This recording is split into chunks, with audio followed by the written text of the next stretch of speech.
Bats.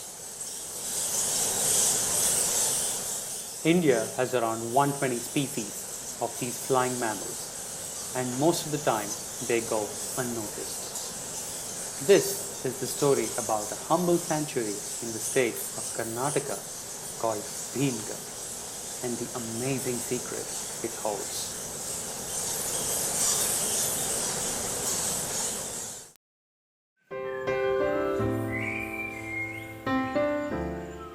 Bhimgarh Wildlife Sanctuary is 190 square kilometers of pristine wilderness situated near the borders of Karnataka, Goa, and Maharashtra. The habitat is comprised mostly of tropical broadleaf forests and grasslands. Abundance of rain and perennial streams has made this a haven for wildlife. This area is particularly rich in laterite rocks, which plays a very important role in hosting its exotic secret, caves. There are 12 caves found in this wildlife sanctuary. One is at Krishnapur, one is at Bhimgarh, and another is the Barapit cave. This is home for this Rotten's free-tailed bat, which is found only in 3 places in the world. One is at Cambodia, one is at Meghalaya, and this Barapit cave that's in Karnataka. Exploring and filming one particular cave in Bhimgarh was our mission. Rajesh from Bat Conservation India Trust and myself, Shri Harsha from Landscape Wizards, were teamed up to film the bats and the accompanying cave habitat. While the critically endangered Rotten's free-tailed bat is found only in one small cave inside the sanctuary, the Barapida cave, this was not our ultimate destination. We were after another lesser known and a much bigger cave, the Krishnapur cave. Housed in the cliffs of Krishnapur, this cave is home to thousands of bats. The sheer number of bats inside this cave is truly mind-boggling and is not a place for the faint-hearted. We would be filming a cave habitat that's never been documented before and in complete darkness using state-of-the-art infrared cameras. Access to the cave required an hour-long trek through thick infested forests. The Karnataka Forest Department provided us with much-needed support on the logistics and required permits. The knowledge of the ground staff proved indispensable and was crucial for our success. Camp was set up close to the entrance of the cave, and this was to be our base for the next few weeks. With us spending so much time here, it was important that we got comfortable and call it our home away from home.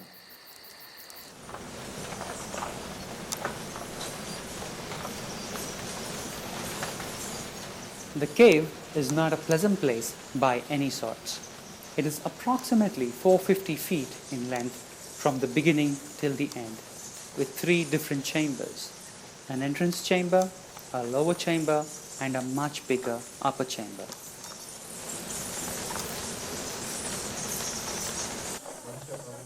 It is hot and humid inside, with temperatures going up to 38 degrees centigrade and 90% humidity.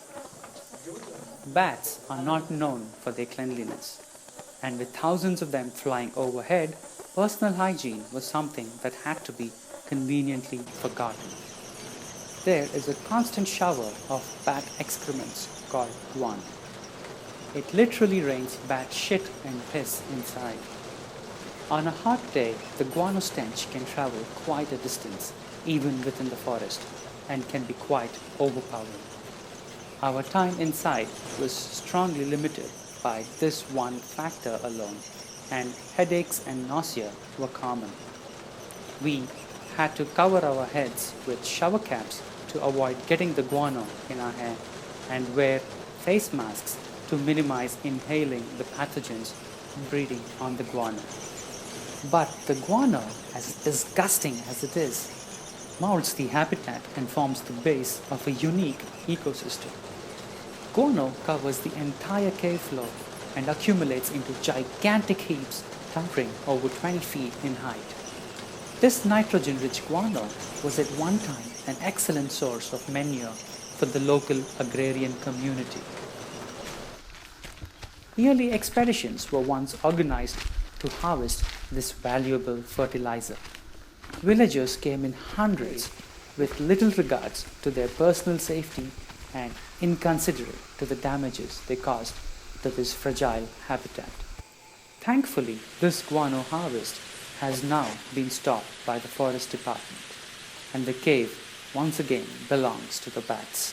Krishnapur, along with its riches, has long been forgotten except for a few old-timers like Vittal. Vithal ಅವರು ಎಷ್ಟು ವರ್ಷದಿಂದ ಕಾಡಿಗೆ ಬರ್ತಿದ್ದೀರಾ? ನಾವು 20 ವರ್ಷದಿಂದ ಇತ್ತು ಆವಾಗ ಬರುತ್ತದೆ sir. ನಿಮ್ಗೆ 20 ವರ್ಷ ಇದ್ದಾಗಿಂದನಾ? ಇಲ್ಲಿ ಬಾವಲಿಗಳನ್ನ ಯಾವಾಗಿಂದ ನೋಡಿದ್ದು ನೀವು? ಕಮ್ಮಿ ವಯಸ್ಸಿನ 20 ವರ್ಷದಿಂದ ಇದ್ದಾಗ ನಾವು ಇಲ್ಲಿ ಬಂದು ನಾವು ಗೊಬ್ಬರ ತೊಗೊಂಡು ಹೋಗೋದು, ಹೊಲಕ್ಕೆ ಸ್ವಲ್ಪ ಹಾಕೋದು. ಹೊಲಕ್ಕೆ ಹಾಕ್ತೀರಾ? ಅವಾಗ ಮತ್ತು ಈಗ 7-8 ವರ್ಷ ಆಗಿದ್ರೆ ಎಲ್ಲ ಬಂದ್ ಮಾಡಿಬಿಟ್ಟಿದ್ವಿ ಸರ್. ಏನಕ್ಕೆ? ನಾವು ಸರ್ಕಾರಿ ಗೊಬ್ಬರ ತೊಗೊಂಡು ಬರ್ತೀವಿ, ಆ ಗೊಬ್ಬರ ಈ ಗೊಬ್ಬರ ಒಯ್ಯಂಗಿಲ್ಲ. ಇವರು ಒಯ್ಯಂಗಿಲ್ವಾ ಅಥವಾ ನೀವು ಹಾಕೋದಿಲ್ಲ? ಇಲ್ಲ ಒಯ್ಯಂಗಿಲ್ಲ, ಯಾರು ಒಯ್ಯಂಗಿಲ್ಲ, ಭಾಳ ಜನ ಒಯ್ಯವ್ರೆ. ಈಗ ಎಲ್ಲ ಬಂದ್ ಮಾಡಿದ್ದಾರೆ, ಇಲಾಖೆಯವ್ರು ಬಿಡಲ್ಲ. ಎಲ್ಲರೂ ಬಂದ್ ಮಾಡಿದ್ದಾರೆ.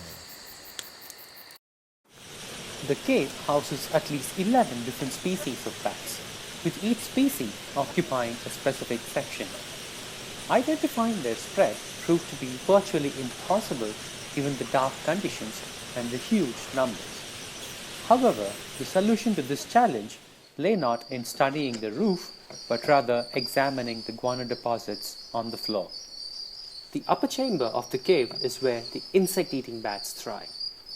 The lower chamber is dominated by fruit bats, and this was called out by the sprouting plants that lay in this nutrition-rich guano.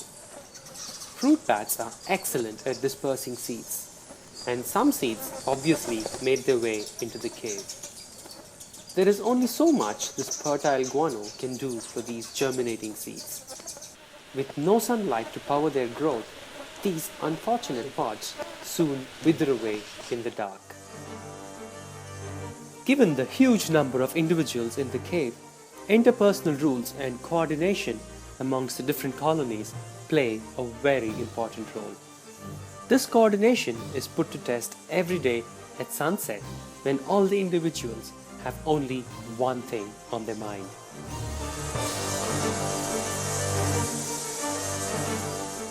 Get out and get food. During this rush hour, the entire population, nearing thousands of bats, emerge from the cave in a spectacular display of traffic coordination.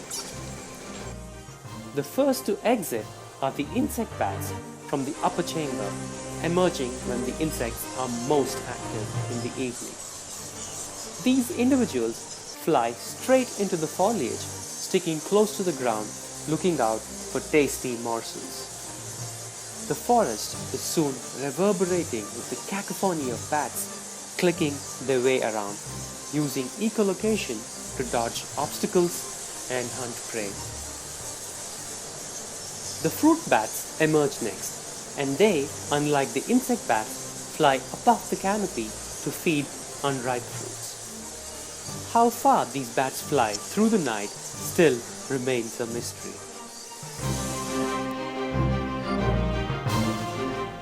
One of the obvious benefits of this timed emergence is that it eliminates the traffic congestion at the exit points. It minimizes unnecessary injuries caused by colliding individuals. However, there are still instances where bats do fall out of air, like this unfortunate individual. With a broken wing, it can no longer fly out to fend for itself, and anything that falls down in the cave is at the mercy of yet another force.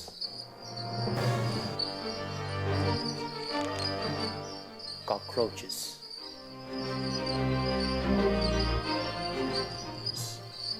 With millions of cockroaches and beetles scurrying around, this is a scene straight out of your favorite nightmare. Accompanying the roaches are spiders, crickets, and beetles that burrow beneath the guano, eternally tilling the land. Feeding on the guano and anything that falls in on them, these critters seem to have a content lifestyle with very little to worry about. But nature always has a balancing trick up her sleeve. There is one alpha predator inside the cave that's easy to overlook and strikes terror even amongst these nasty critters. Ants. These docile, omnipresent ants take on a darker side at sunset. Converging in a swarm, once all the bats have exited from the cave, they prey on anything living or dead. The entire cave floor is soon covered with an overwhelming number of ants, driving all the other critters undercover, running for their dear life. But why do they suddenly turn so aggressive at sundown? Nobody knows.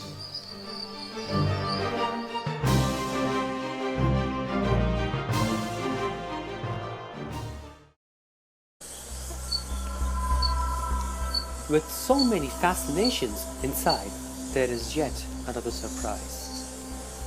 Deep inside, submerged in a trickle of ammonia-rich water, less than a centimeter deep, are cave fish.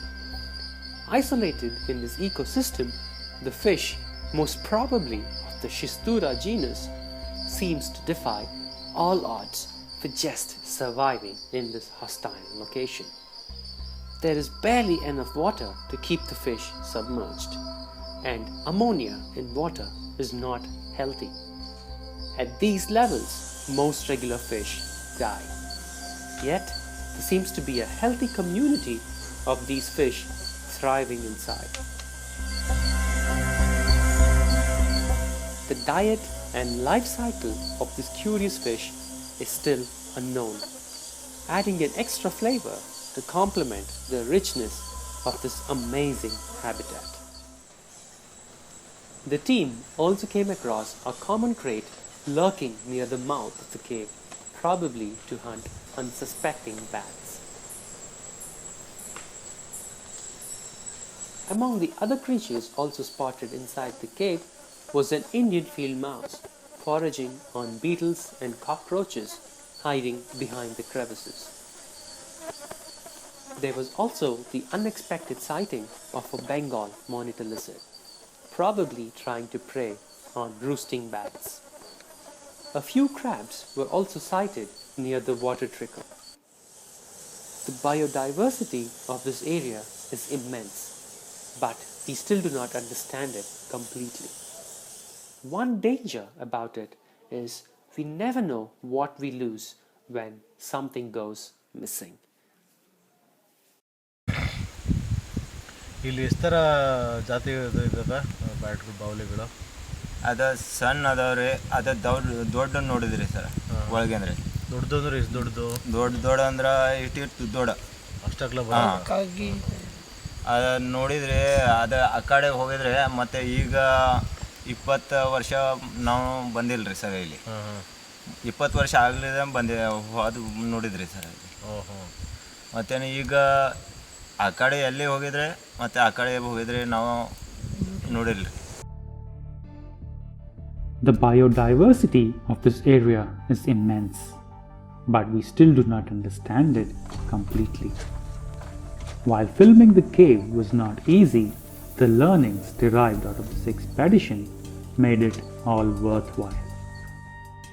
If the accessible areas alone yielded so many learnings, one can't help but imagine what other fascinating creatures are awaiting scientific discovery.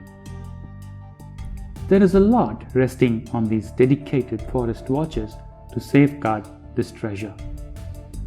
While this is just a glimpse into some of the cave's dark secrets, we know we have barely scratched the surface of this rich guano.